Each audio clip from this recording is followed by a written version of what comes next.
Newsfirst, NEWSLINE with Faraz, Shauketaly. And a very good evening to you. This is NEWSLINE. We're broadcasting from the Newsfirst studios in Dawson Street in Colombo, as we almost always do. This evening our guest is Mr. Chandima Virakodi, a politician of some repute. He's served in various positions, including in the Cabinet of Ministers, and was one time a Deputy Speaker too. Very good evening to you. Very good evening, Faraz. We had a meeting. Did you go? Yes, indeed. This is the meeting at Temple Trees. Yes, absolutely. Was that a bit of a funny sort of place to have this meeting? Why do you... It was all former parliamentarians. Yes. And wouldn't it have been better to have given it some significance by having it in Parliament? Not within, reconvene Parliament, but merely at the parliamentary sort of premises. Well, you know that there is COVID, and we have been advised to keep a social distance when meeting. So this big but place... Parliament doesn't have a committee room where these numbers can be accommodated in the first place. Okay, all right. And Temple Trees is big enough? Absolutely. So we had a meeting where 225 could be accommodated, keeping social distance. Some of these didn't turn up?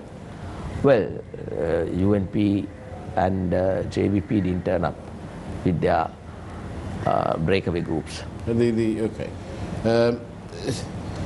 So what was it? Just a meeting of friends? No. TNA was there. Right.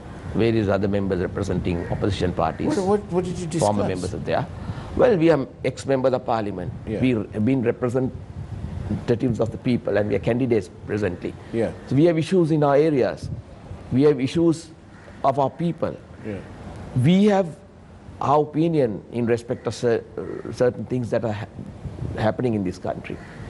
So we were able to give our ideas, opinions, and raise questions regarding the issues that our people have.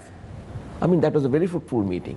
Not only the members representing the government, but the TNA, the main opposition, would also raise their issues. By this very nature of the invite and by the nature of what you appear to have discussed, it makes it very clear that you all want a parliament. Well, this country needs a parliament. I mean, there is no two words about it. Right. But, Chandima Virakodi, how free and fair will these elections be, or can it be, in the face of the COVID-19 pandemic? Well, I mean, first of all, the first priority of this government has been not to hold elections, but to eradicate or rather control the COVID pandemic. And we have been successful as a country that has controlled. And if you may go by the statistics, out of 196 countries, we stand in the region of 160 in our success story in many yardsticks. So we have been a successful country in controlling COVID pandemic. So at the same time, it is our duty as a country, as a state, as a government, to see to it that the livelihood of the people continue and the economy starts running again, while paying attention, while paying the topmost attention to eradicate COVID, which we have been doing. So I mean, there is nothing that people expect other than to move forward in a country. I mean, we are a country where we lived for 3 decades. While the government and the forces were doing their best to eradicate terrorism, we survived. And the country, I remember when we were in school, we went to school, but of course, it was not as free as it is today. We had to have checkpoints. Every student was checked. Parents had to stand by gates. But still, the education continued. Still, people came to work. And suddenly there were bomb explosions. Suddenly there were mass killings. But still, the country went on. But at the same time, Yeah. we were able to eradicate terrorism and to bring about peace. So, as a country, are you comparing yeah. COVID-19 with terrorism? Oh, yeah, I mean, that was the challenge that this country faced in the recent past. But we are a country that has come out of that. With terrorism, decisions were made by,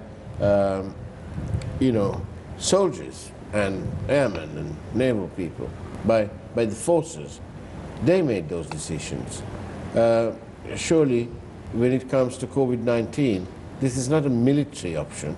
It should, it should be a health option. Well, you are wrong. You are trying to give a wrong interpretation. Right. Even there, the decisions were taken by the government. Right. Decisions were taken by the president and the defense minister. Yeah. Because there had been, that war went on for 3 decades. Yeah. There had been many many commanders of army, yes, we can many military personnel. We can but make none that. of them got proper orders, proper directives, so that they could act Granted. to eradicate. Likewise, but yes. this, there is a, now, in a, What's the parallel? when you fight with a guerrilla group, a terrorist group, you can't very often expect what can happen. Yeah. But in this, now, when the government does its best, now everyone, I hope even you will agree, this government has been doing its best as a government to eradicate COVID. There is a responsibility by the general public that they should contribute. Now, if they strictly adhere to the guidelines expected by the regulations, guidelines expected by the health authorities, we can easily eradicate. I mean, you and I are here at a discussion, but we keep our distance and we are mindful. Here we go. Yeah. We're keeping our distance. We keep our distance. Right. We are mindful. And we know we have been cautious. So, I mean, life can go on like this. Otherwise, if you get scared, okay, now there's COVID, you must close this channel down because we can't, we have to get in touch with people. That's not the case. I mean, people's contribution as of now is number one. If people are ready to live with required protection, then we can easily fight this in a shorter period than we fought terrorism in this country. Now, the Attorney General's made his statement to, or he's responded to the Elections Commission about having, hold the law within the procedure, hold elections within the procedure and the law. And we have the other situation, civil society and so on, asking whether in fact it is possible to have free and fair elections because the people are in this sort of lockdown state and so on and so forth with curfew and so on. Do you think the constituents in your area will be happy to come out and vote?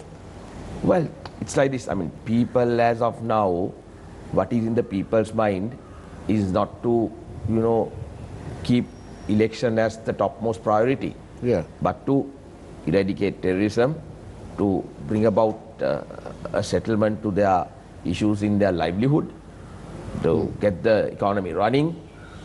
Those are issues that are preoccupied by the general public.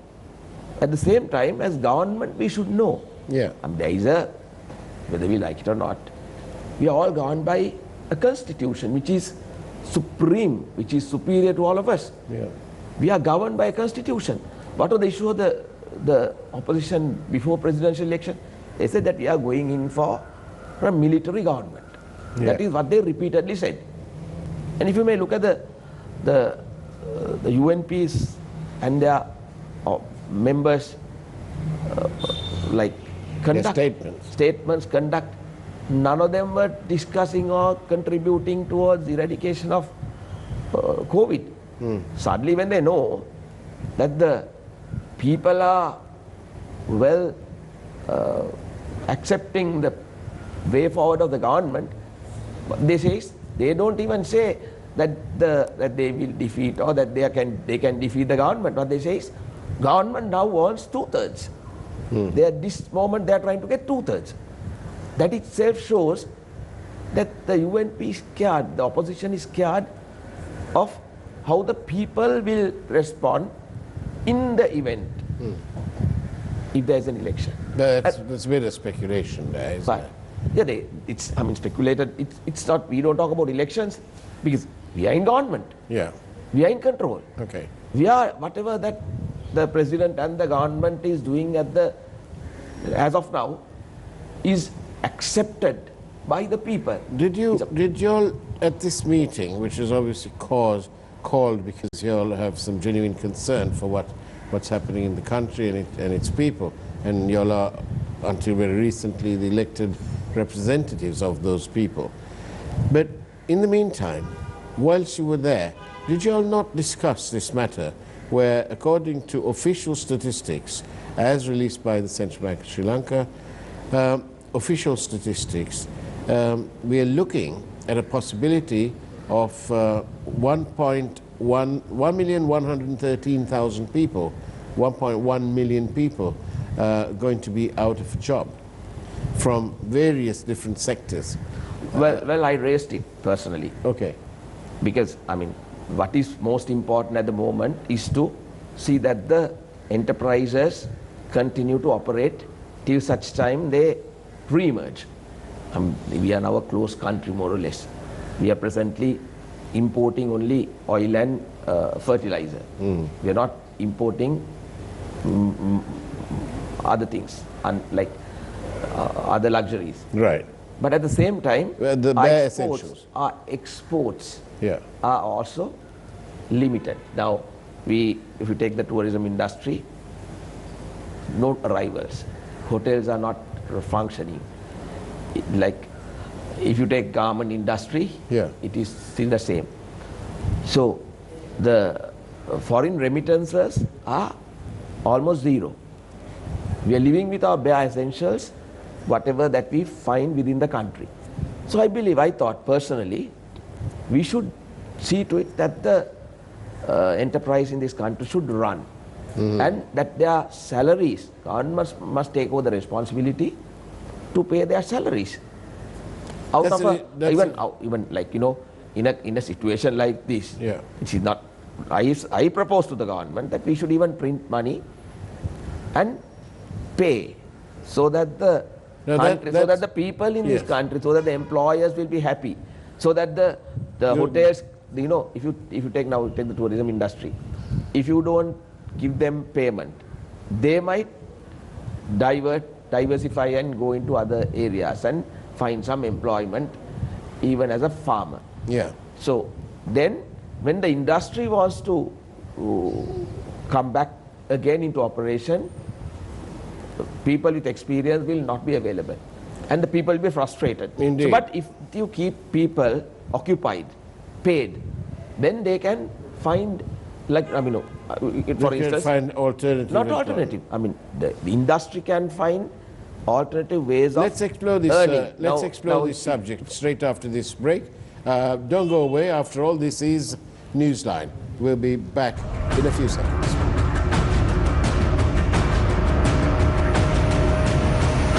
Newsfirst, Newsline with Faraz Shauketaly. Does your business belong to one of these marketing communication industries? The Market Research Society of Sri Lanka invites you to join a Marcom initiative to estimate the total value of the industry with the aim of engaging the government. WhatsApp 076 887 0757 to receive the registration link.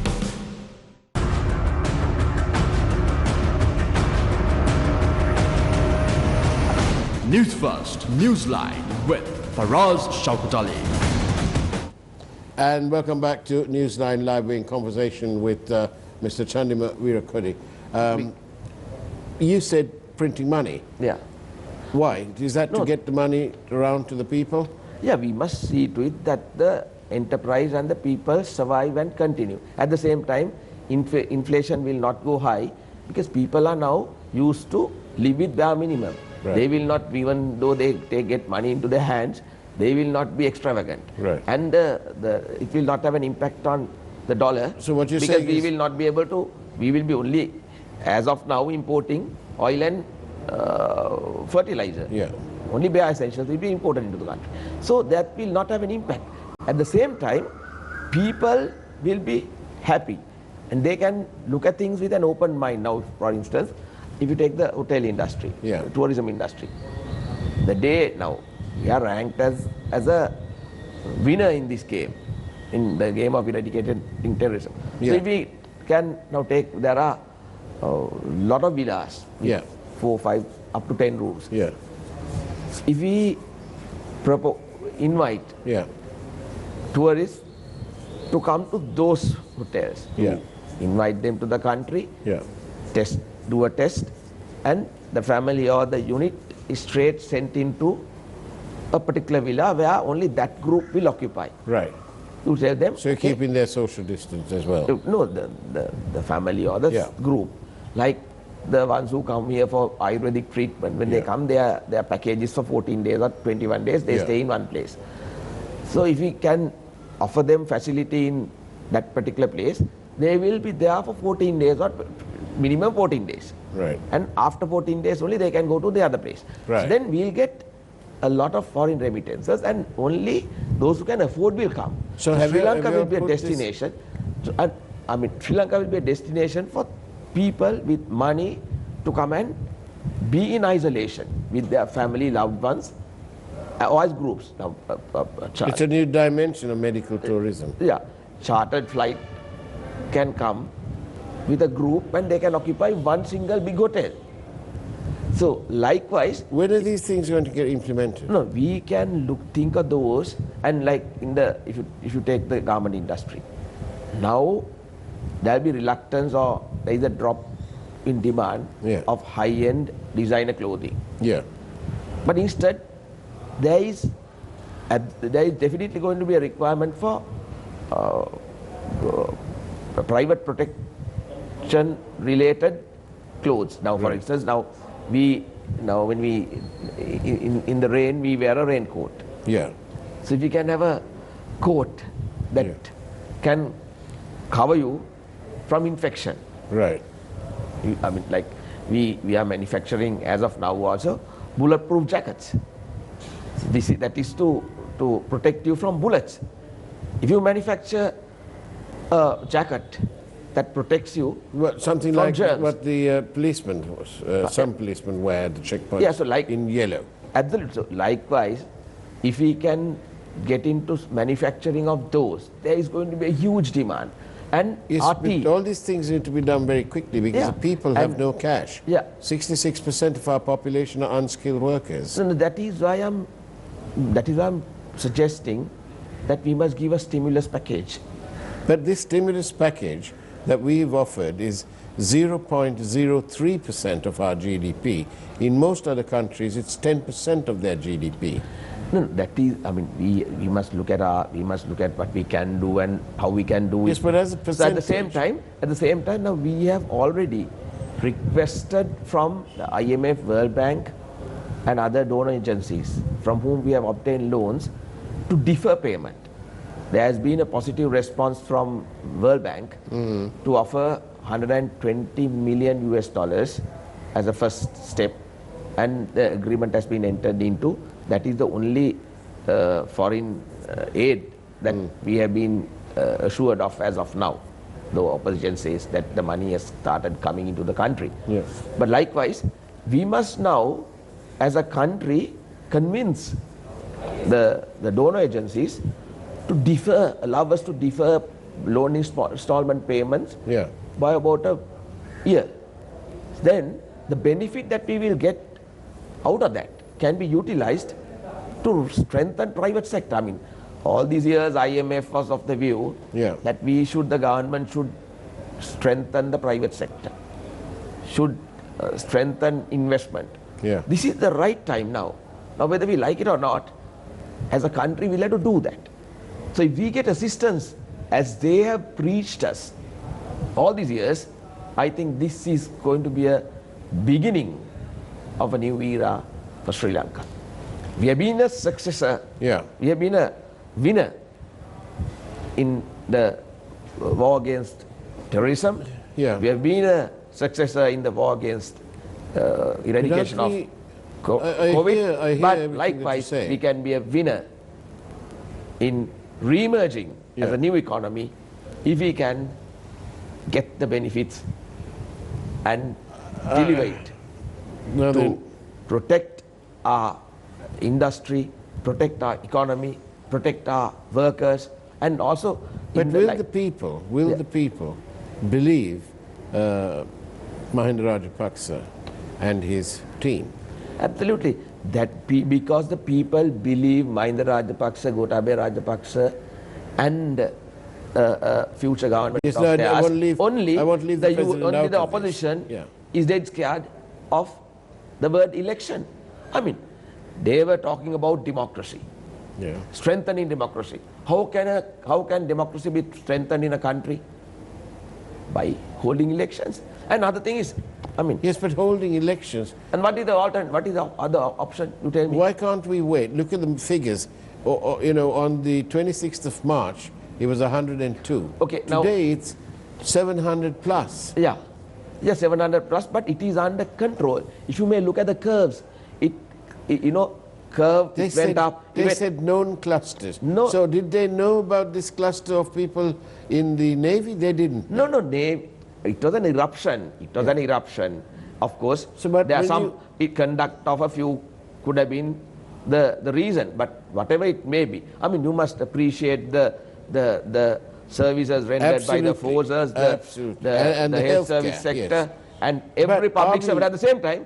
If you will look at the curve, it almost was controlled by the time Navy eruption took place. But it was an eye-opener for everyone to be cautious. As of now, it's coming down towards the end of the program.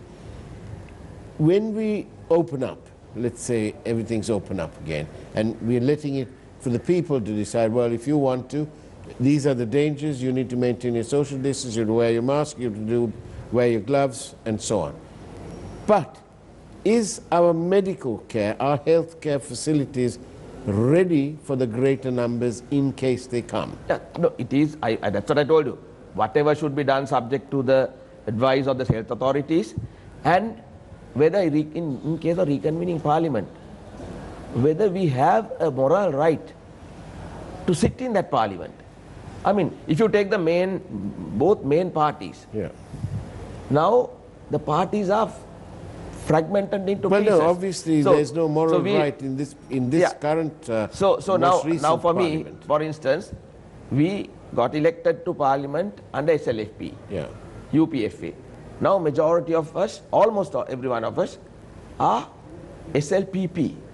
You take the UNP, everyone, including the leader of the opposition, got elected as a UNP. But he belongs to some other party. Majority of the UNP now belongs a candidate of some other party. So do we have a moral right? While I being think you will have a candidates moral right when Parliament reopens to fix that problem, the problem of being able to cross over. That's the problem. No. I mean, when you are because when you are contesting Rajapaksa, when you are contesting from some other party, let the people decide, and at the same time, let this country, let the authorities to eradicate first of all. I know you haven't crossed, COVID. but what about if you get elected at the SLPP, and then something else happens? You might be tempted to cross over to the SJB or to whoever. That doesn't seem. That's a yes, I know. big joke. But I know. But it's a poor example, but it's a potential possibility. Now, the thing is, the issue as of now. The issue is Sarat Silva's judgment, isn't it? No. Issue is not. This is not. You don't convert this to a joke. I mean, as responsible, the problem is the elected members, and what people expect from us is not to go for elections immediately, keep election as #1 priority in the agenda. It's not what people expect. But at the same time, now people should realize when the government is doing its best to eradicate, control COVID, as to whether the people are contributing their best. It is up to the people to think whether every one of these every Sri Lankan is doing their best in contributing towards the country. By being responsible. Thank you very much, Johnny Mavir Kodi, and that's the way it was on Newsline. Take care, have a great evening ahead of you, and it's the news next, and then after that it's that wonderful Face the Nation starting soon after the news. Take care, and of course, God bless. Thank you for inviting.